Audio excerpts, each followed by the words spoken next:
વિદ્યાર્થી મિત્રો, ગયા સેશનની અંદર આપણે બધા જ ટેન્સોની ચર્ચાઓ કરી. આપણે તમામ પ્રકારના ટેન્સ શીખ્યા. હવે એ ટેન્સને એક રિલેટેડ જ ટોપિક છે, એક્ટિવ વોઇસ, પેસિવ વોઇસ. એના આપણે જરા સમજવાનો પ્રયત્ન કરીશું.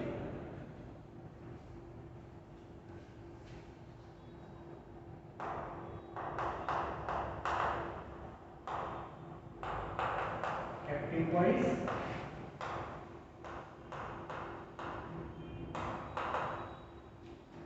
અને પેસિવ.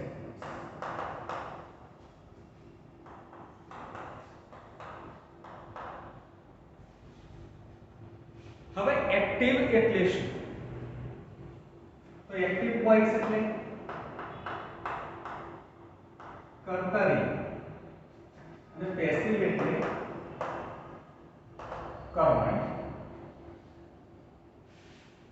એક્ટિવ એટલે કર્તરી વાક્ય રચના, જ્યારે પેસિવ એટલે કર્મણી વાક્ય રચના.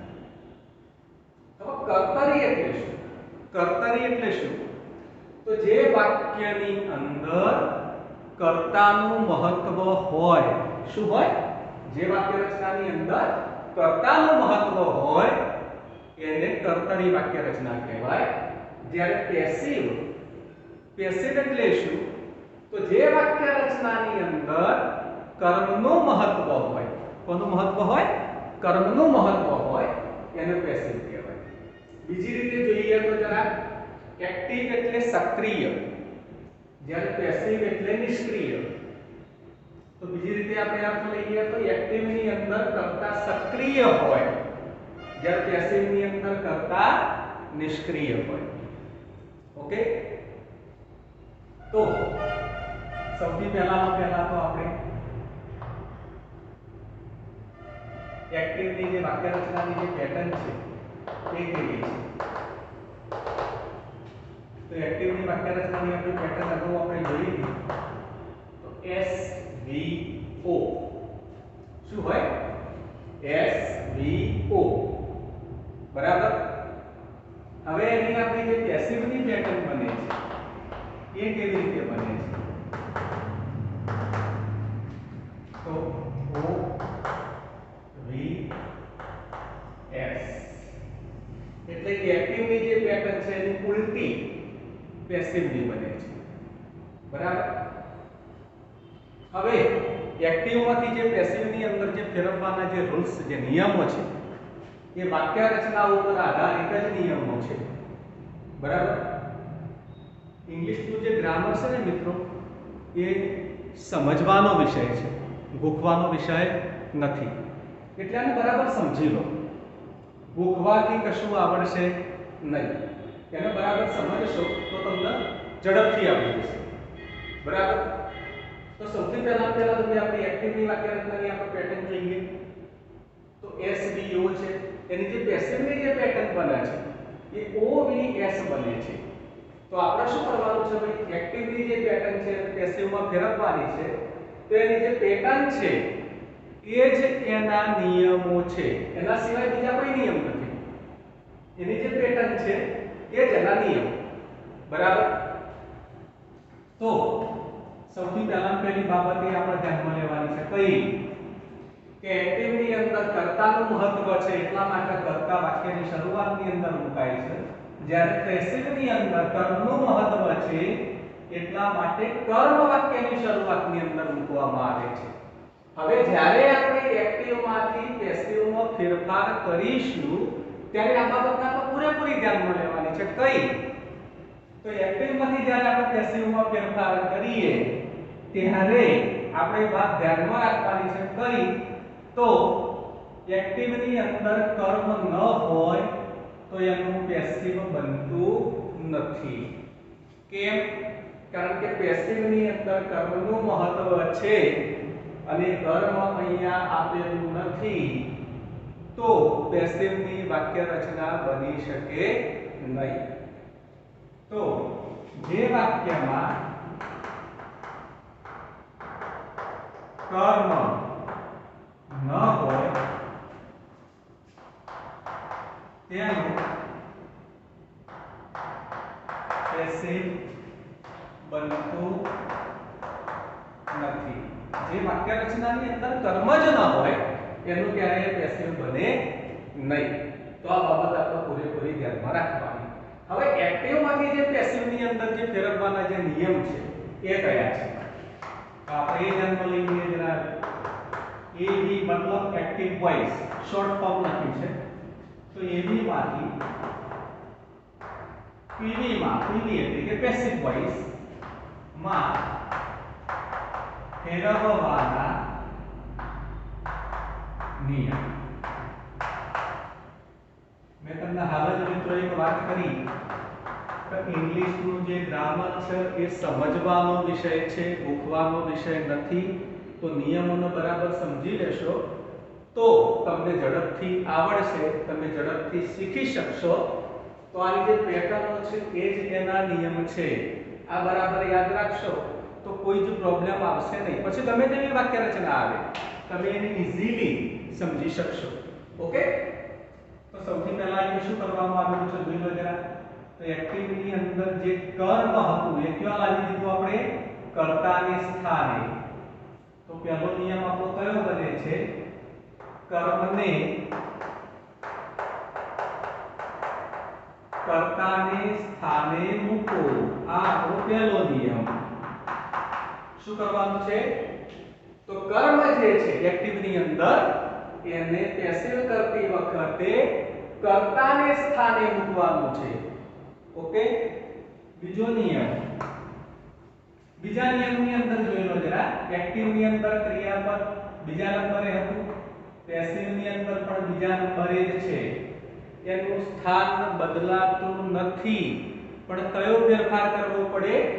તો એક્ટિવ ની અંદર ક્રિયાપદ જે કાળનું હોય ત્યારે આપણે એનું પેસિવ કરીએ એટલે એ જ કાળનું પેસિવ નું સ્વરૂપ મૂકવાનું છે.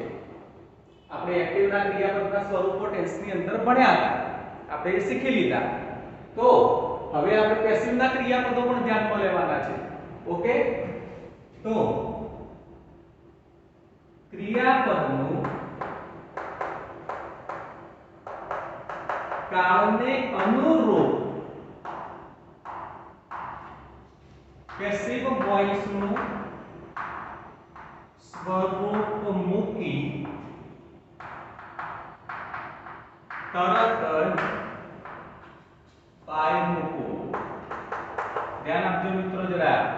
જે કાળનું અહીંયા ક્રિયાપદનું સ્વરૂપ હોય એ જ કાળનું આપણે અહીંયા પેસિવ વોઇસ નું સ્વરૂપ મૂકવાનું છે. કાળ બદલવાનો નથી. બરાબર?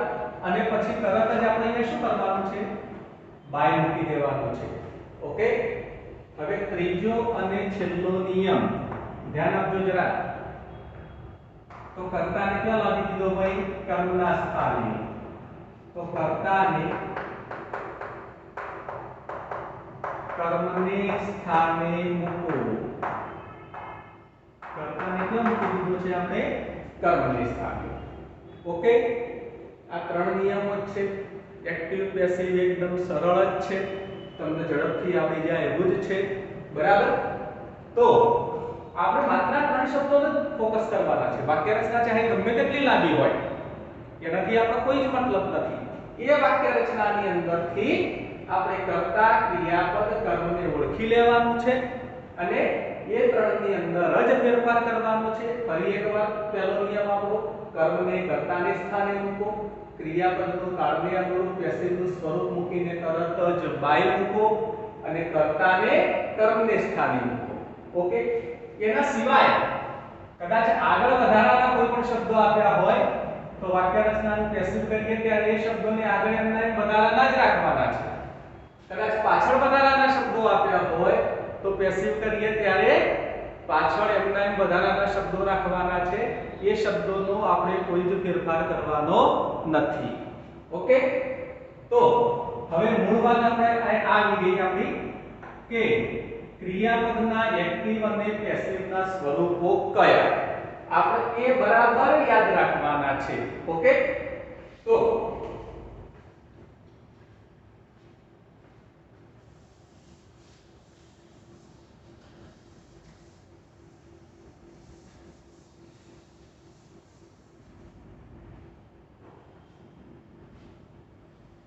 સૌથી પહેલા આપણે ટેન્સ લઈ લઈએ એના એક્ટિવ વોઇસના ક્રિયાપદના સ્વરૂપો અને એના પેસિવ વોઇસના ક્રિયાપદના સ્વરૂપો. તો સૌથી પહેલા પેલો આપણો સાદો વર્તમાન કાળ, એમાં એક્ટિવમાં મૂળરૂપ અથવા એસકેઈએસ વાળું સ્વરૂપ, એનું પેસિવ કરીએ તો એમિઝા સાથે વીપીપી. સાદો ભૂતકાળ, એમાં ક્રિયાપદનું ભૂતકાળનું રૂપ મુકાય એક્ટિવમાં, એના પેસિવની અંદર વોચ કે વેર સાથે વીપીપી. સાદો ભવિષ્યકાળ, એમાં વિલ સાથે મૂળ ક્રિયાપદ, એનું પેસિવ કરીએ તો વિલ બી સાથે વીપીપી. ચાલુ વર્તમાનકાળ, એમાં એક્ટિવની અંદર એમ ઇઝ કે આર સાથે મૂળ ક્રિયાપદને આઈએનજી, અહીંયા એમ ઇઝ આર સાથે બી સાથે વીપી. ચાલુ ભૂતકાળ, તો વોચ કે વેર સાથે મૂળ ક્રિયાપદને આઈએનજી, અહીંયા વોચ વેર સાથે બીંગ સાથે વીપી. ચાલુ ભવિષ્યકાળ, તો એમાં વિલ બી સાથે મૂળ ક્રિયાપદને આઈએનજી, આનું પેસિવ બનતું નથી એટલે કે નો ચેન્જ. ચાલુ ભવિષ્યકાળનું ક્યારેય પેસિવ બનતું નથી. હવે પૂર્ણ વર્તમાનકાળ, હેવ કે હેજ સાથે વીપીપી, એનું પેસિવ હેવ કે હેજ સાથે બીન સાથે વીપીપી. પૂર્ણ ભૂતકાળ, એમાં હેડ સાથે વીપીપી,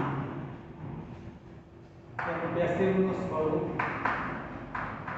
હેડ સાથે બીન સાથે વીપીપી. અને પૂર્ણ ભવિષ્યકાળ,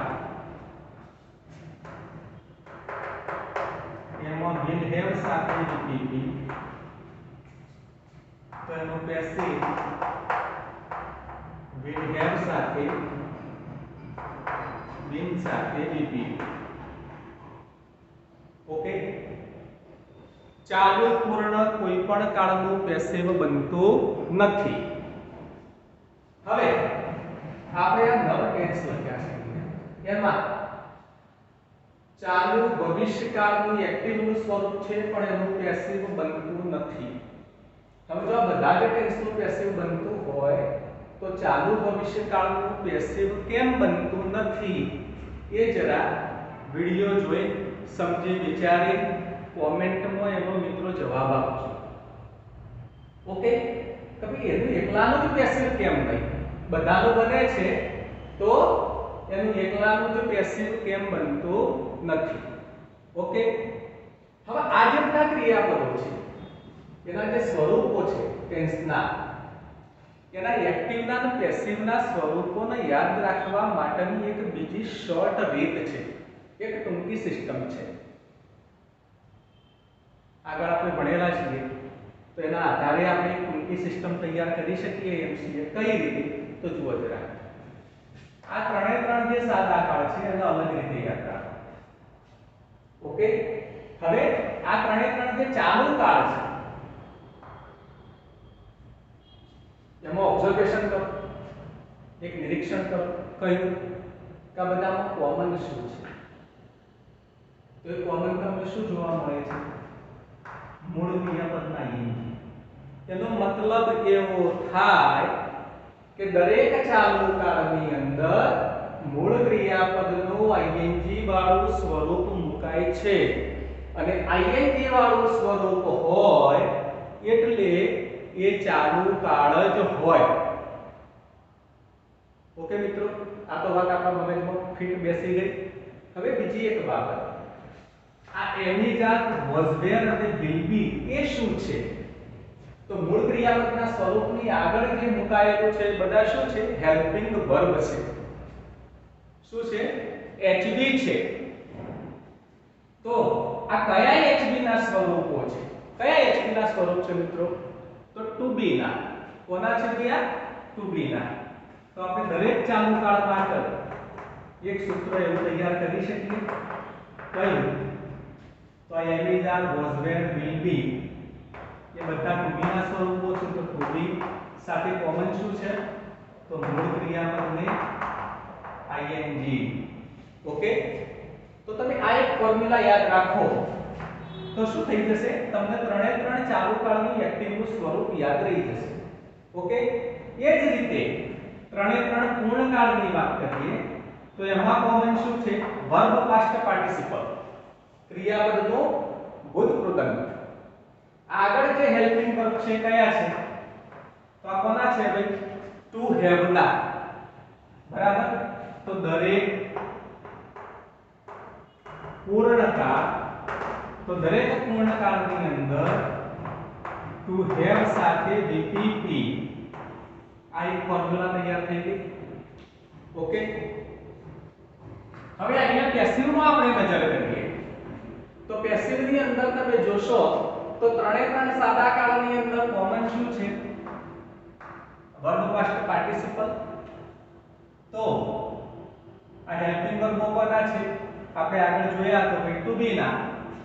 તો આની એક ફોર્મ્યુલા એ તૈયાર થાય કે દરેક સાદા કાળની અંદર એના પેસિવના સ્વરૂપમાં ટુ બી સાથે વીપીપી મુકાય. ઓકે, એ જ રીતે આ બંને ચાલુ કાળની આપણે વાત કરીએ તો એમાં કોમન શું છે? બિંગ વીપીપી. ઓકે, તો દરેક ચાલુ કાળની અંદર પેસિવની અંદર કોમન બિંગ અને વીપીપી છે. આ એમિઝાર, વોઝવેર શું છે? ટુ બી ના ક્રિયાપદ. તો એની એક ફોર્મ્યુલા એવી બને ટુ બી સાથે બિંગ સાથે વીપીપી. ઓકે, એ જ રીતે ત્રણે ત્રણ પૂર્ણકાળની આપણે વાત કરીએ તો એમાં કોમન બિન વીપીપી, બિન વીપીપી, બિન વીપીપી. ઓકે, તો આગળ જે છે કોના હેલ્પિંગ વર્બ છે? ટુ હેવ ના. તો દરેક પૂર્ણકાળના પેસિવની અંદર ટુ હેવ સાથે બિન સાથે વીપીપી. ઓકે, તો તમે આ 1 2 3 4 5 આ સૂત્રો યાદ રાખશો એટલે આ બધું જ આવી જશે. આ ત્રણને જ ખાલી આપણે અલગ રીતે યાદ રાખવાના છે અને એ પણ યાદ રહી જાય એવા જ છે. સાદા વર્તમાનકાળમાં મૂળ રૂપ અથવા એસકેએસ પ્રત્યય, સાદા ભૂતકાળમાં ભૂતકાળનું રૂપ અને સાદા ભવિષ્યકાળમાં વિલ સાથે મૂળ ક્રિયાપદ. ઓકે મિત્રો, બરાબર ઓબ્ઝર્વ કરી.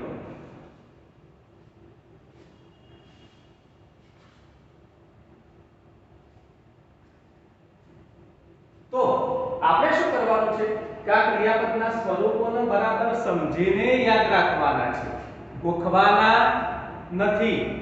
ગોખેલું જ્ઞાન હંમેશા શોર્ટ ટર્મ મેમરી હોય છે અને સમજેલું જે જ્ઞાન છે એ હંમેશા લોંગ ટર્મ મેમરી હોય છે. એટલા માટે દરેકને બરાબર સમજી લો. હવે મિત્રો આપણે શરૂ કરીશું વાક્ય રચનાઓ. બરાબર, તો જુઓ જરા.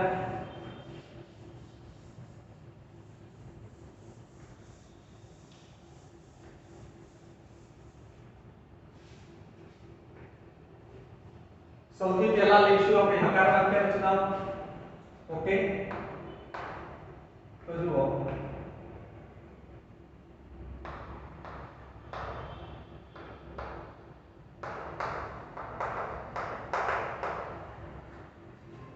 ભૂમિ visited Nareshwar.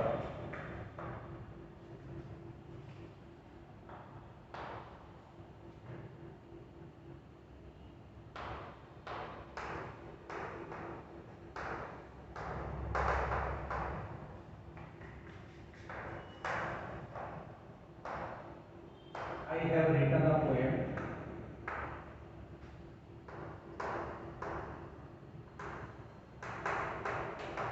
See you.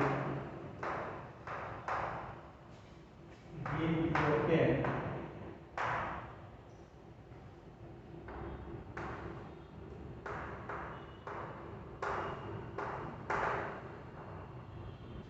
My friend is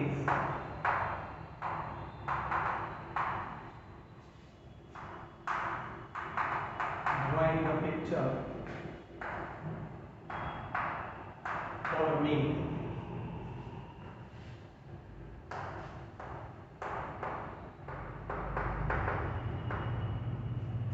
Sometimes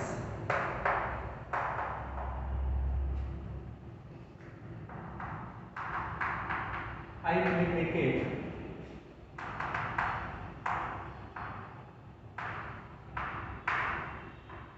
with my friends. Okay, આ પાંચ વાક્યો મેં લખ્યા છે. હવે આનું જ્યારે આપણે પેસિવ બનાવવાની વાત આવે ત્યારે આપણે શું ધ્યાનમાં લેવાનું છે? એની વાક્ય રચનાની પેટર્ન. તો આ બધા જ હકાર વાક્યો છે. કેવા વાક્યો છે? હકાર વાક્યો છે. તો હકાર વાક્ય રચનાની આપણી એક્ટિવની પેટર્ન કેવી હતી? તો એસ વી ઓ અને પૂર્ણતા. હવે એને આપણે જ્યારે પેસિવ વોઇસની જ્યારે પેટર્ન બનાવીએ તો કેવી રીતે બને છે? ઓ વી વાય એસ અને પૂર્ણ વિરામ. નિયમનો ફરી એકવાર રિપીટ કરી લઈએ. કર્મને કર્તાને સ્થાને મૂકો, ક્રિયાપદનું કારને અનુરૂપ પેસિવનું સ્વરૂપ મૂકીને તરત જ બાય મૂકો, કર્તા છે અને કર્મને સ્થાને મૂકો. ઓકે, એના સિવાયના વધારાના શબ્દો ચાહે આગળ હોય કે પાછળ હોય એને એમના એમ મૂકી રાખો. તો ચલો પહેલું વાક્ય આપણે તો આની અંદરથી ક્યાં કરતા છે? ભૂમિ. ભૂમિ વિઝિટેડ નારેશ્વર. તો ભૂમિએ નારેશ્વરની મુલાકાત લીધી. તો આની અંદર કર્મ કયું છે? તો ભૂમિ કરતા, વિઝિટેડ ક્રિયાપદ, નારેશ્વર છે કર્મ છે. તો એને લઈ લો આગળ. તો કર્મને આપણે લાવી દીધું કર્તાને સ્થાને. હવે ક્રિયાપદનું કાળને અનુરૂપ પેસિવનું સ્વરૂપ મૂકવાનું છે. તો કાળને ઓળખવા માટે સૌથી પહેલા તો આ ક્રિયાપદ ઉપર નજર કરો. વિઝિટેડ એટલે કે ક્રિયાપદનું ભૂતકાળનું રૂપ. હવે ક્રિયાપદનું ભૂતકાળનું રૂપ કઈ જગ્યાએ મુકાય? તો કઈ જગ્યાએ મુકાય છે ભાઈ? સાદા ભૂતકાળની અંદર. તો સાદા ભૂતકાળનું પેસિવનું સ્વરૂપ શું થાય? વોઝ વેર કે વોઝ વેર સાથે વીપીપી. તો નારેશ્વર ત્રીજો પુરુષ એકવચન એટલા માટે વોઝ. વિઝિટેડ નું વીપીપી એટલે કે વર્બ પાસ્ટ પાર્ટિસિપલ વિઝિટેડ છે. એના પછી તરત જ બાય. ઓકે, હવે કર્તા છે એને કર્મને સ્થાને લાવી દો. તો ભૂમિ થઈ ગયું. ઓકે છે ને મિત્રો? એકદમ સિમ્પલ, કોઈ પ્રોબ્લેમ આવે એવો નથી. હવે બીજા નંબરની વાક્ય રચનાની પેટર્ન જોઈ લો જરા. I have return a poem. તો હવે આઈ છે કરતા છે, એની જગ્યાએ આપણે કર્મ લાવવાનું છે. તો કર્મ કયું છે ભાઈ? A poem. ઓકે, તો એને લઈ લો આગળ. A poem. હવે હેવ રિટન, હેવ રાઇટન. તો રાઇટ નો આ ભૂતકૃતંત છે. હેવ સાથે ભૂતકૃતંત કયા કાળની અંદર મુકાય છે? કયા કાળની અંદર મુકાય? પૂર્ણ વર્તમાન કાળની અંદર. તો એનું પેસિવનું સ્વરૂપ હેવ હેડ સાથે બીન સાથે વીપીપી. તો પોએમ ત્રીજો પુરુષ એકવચન છે એટલા માટે હેડ, પછી બીન અને વીપીપી રાઇટન, એના પછી તરત જ બાય. હવે આઈ છે કરતા છે, અહીંયા નામ હતું તો નામ પાછળ જાય તો નામ એમના એમ રહે. પણ આ છે સર્વનામ છે. તમને કદાચ ખ્યાલ હશે આપણે સર્વનામો ભણ્યા ત્યારે કર્તા વિભક્તિના સર્વનામો કર્તાને સ્થાને અને કર્મ વિભક્તિના સર્વનામો કર્મના સ્થાને મુકાય. તો આ સર્વનામ છે આઈ, એ જ્યારે કર્મને સ્થાને જાય ત્યારે એનું કર્મ વિભક્તિનું સર્વનામ મૂકવું પડે. તો આઈ નું કર્મ વિભક્તિનું સર્વનામ કયું? તો મી. આ ખાસ ધ્યાનમાં રાખજો. ઓકે. હવે number 3, she will give you a pen. હવે આની અંદર તમે ઓબ્ઝર્વ કરશો તો she કરતા will give છે ક્રિયાપદ, you છે ગૌણ કર્મ અને pen છે મુખ્ય કર્મ. એટલે કે આની અંદર બે કર્મ આપેલા છે. તો આ વાક્ય રચના કેવી કહેવાય? દ્વિકર્મક વાક્ય રચના કહેવાય. કેવી કહેવાય? દ્વિકર્મક. તો આનું પેસિવ કઈ રીતે બનાવવું? કયું કર્મ આપણે આગળ લેવું? ઓકે. તો આની વાક્ય રચના બે રીતે બને. મુખ્ય કર્મને પણ આગળ લઈ શકાય, ગૌણ કર્મને પણ આગળ લઈ શકાય. તો સૌથી પહેલા આપણે ગૌણ કર્મને આગળ લઈ વાક્ય બનાવીએ. તો જુઓ કઈ રીતે બને છે. તો યુ આ ગૌણ કર્મ છે અને આગળ લઈશું તો યુ ની કર્તા વિભક્તિ યુ જ રહે. ઓકે. હવે will give કયો કાળ? સાદો ભવિષ્યકાળ. તો એનું પેસિવ નું સ્વરૂપ will be સાથે VPP, give નું VPP given. હવે આની અંદર આપણે તરત અહીંયા બાય મૂકતા હતા. બરાબર? તો અહીંયા બાય નથી મૂકવાનું. કેમ? બીજું એક કર્મ એ ક્રિયાપદ સાથે જોડાયેલું છે. તો એ કર્મ આપણે લખી દેવું પડે. આ પેન તેના પછી બાય મૂકવાનું છે. બાય સી ને કર્મના સ્થાને લાવીએ તો એની કર્મ વિભક્તિ હર. ઓકે. હવે બીજી પેટર્ન તો આપણે ગૌણ કર્મ લઈને આગળ વાક્ય બનાવ્યું. હવે આપણે મુખ્ય કર્મ લઈને બનાવીએ. તો મુખ્ય કર્મ લઈએ એટલે શું થાય? અ પેન, પેન આપણો સાદો ભવિષ્યકાળ છે તો એનું પેસિવ નું સ્વરૂપ will be સાથે VPP given. હવે આ ગૌણ કર્મ છે ક્રિયાપદ સાથે જોડાયેલું છે પણ એમાં એક આપણે ધ્યાન રાખવાનું છે, આગળ ટુ મૂકવું પડે. ઓકે. એના પછી તરત જ બાય અને સી નું કર્મ વિભક્તિનું સર્વનામ ફળ. રાઈટ? તમને બંનેમાંથી જે રીત અનુકૂળ આવે એ રીતે બનાવી શકો છો. ઓકે. ચોથા નંબરનું વાક્ય જુઓ જરા. My friend is drawing a picture for me. બરાબર? આની અંદર કર્મ કયું છે? તો my friend કરતા is drawing છે ક્રિયાપદ, આ પિક્ચર છે કર્મ છે અને for me આ અન્ય શબ્દો છે, વધારાના શબ્દો છે. તો વધારાના શબ્દો આપણે પાછળ એમના એમ જ રાખવાના છે. આપણે ખાલી કર્મને આગળ લેવાનું છે. તો પિક્ચર is drawing કયો કાળ? એમિજાર સાથે મૂળ ક્રિયાપદ ing ચાલુ વર્તમાન કાળ. તો એનું પેસિવ નું સ્વરૂપ શું બને? એમિજાર સાથે being સાથે VPP. તો પિક્ચર ની સાથે is, તેના પછી તરત જ being અને draw નું VPP drawn, એના પછી તરત જ by, કરતા છે કર્મના સ્થાને my friend, વધારાના શબ્દો એમના એમ for me. ઓકે. 5 નંબરનું વાક્ય જુઓ જરા. Sometimes I play cricket with my friends. હવે આપણો નિયમ એવો કહે છે કે કર્તાને સ્થાને કર્મ મૂકો. તો આ કર્તા છે. આ સમટાઈમ્સ એ વધારાના શબ્દો છે. તેને એમના એમ મૂકી દો. સમટાઈમ્સ કર્તાને સ્થાને કર્મને લાવી દો. કર્મ કયું છે? ક્રિકેટ. હવે પ્લે ક્રિયાપદનું મૂળ રૂપ. તો એનું પેસિવ નું સ્વરૂપ, આ ક્રિયાપદનું મૂળ રૂપ કયો કાળ છે ભૈયા? સાદો વર્તમાન કાળ. તો એનું પેસિવ નું સ્વરૂપ એમિજાર સાથે VPP. તો ક્રિકેટ ત્રીજો પુરુષ એકવચન એટલે is, પ્લે નું VPP played, એના પછી તરત જ by, I છે કર્મના સ્થાને લાવી દો me, with my friends વધારાના શબ્દો એમના એમ. ઓકે મિત્રો. તો આ 5 વાક્યો ઉપરથી તમને સમજમાં આવી જ ગયું હશે કે પેસિવ કઈ રીતે બને છે. હવે કેટલાક વિદ્યાર્થીના મગજની અંદર કદાચ એવો પ્રશ્ન હોઈ શકે કે સર કર્મને ઓળખવું કઈ રીતે? તો તો કર્મને કઈ રીતે ઓળખાય એ આપણે અગાઉ ચર્ચા કરેલી જ છે.